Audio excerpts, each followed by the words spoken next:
Welcome to A1 TV Telugu news. Kadapa జిల్లా బద్వేల్లో municipal కార్మికుల జీతాల చెల్లింపు, పదవి విరమణ, వయసు పెంపు, అలాగే బిడ్డలకు ఉద్యోగాలు కల్పించే తదితర సమస్యలను పరిష్కరించాలంటూ శాంతియుత నిరసన చేపట్టారు. యూనియన్ నేతలు మాట్లాడుతూ గత జులైలో జరిగిన 14 రోజుల సమ్మె జీతం ఇప్పటి వరకు చెల్లించబడలేదన్నారు. ప్రభుత్వ నిర్లక్ష్యాన్ని, పోలీసుల లాఠీచార్జ్ ప్రయత్నాలను ఖండిస్తూ బద్వేల్ మున్సిపల్ కార్మికులు అంబేద్కర్ సర్కిల్ వద్ద ప్రదర్శన చేపట్టారు.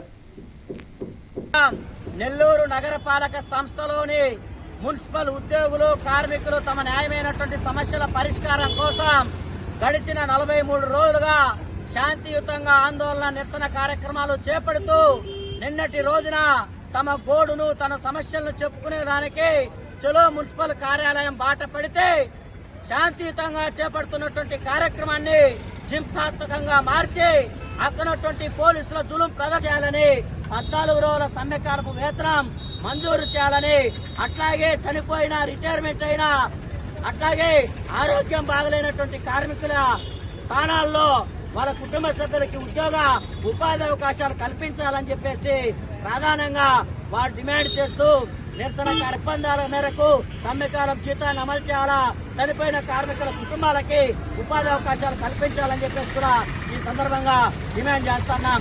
కె నాగేంద్రబాబు, యూనియన్ జిల్లా అధ్యక్షులు.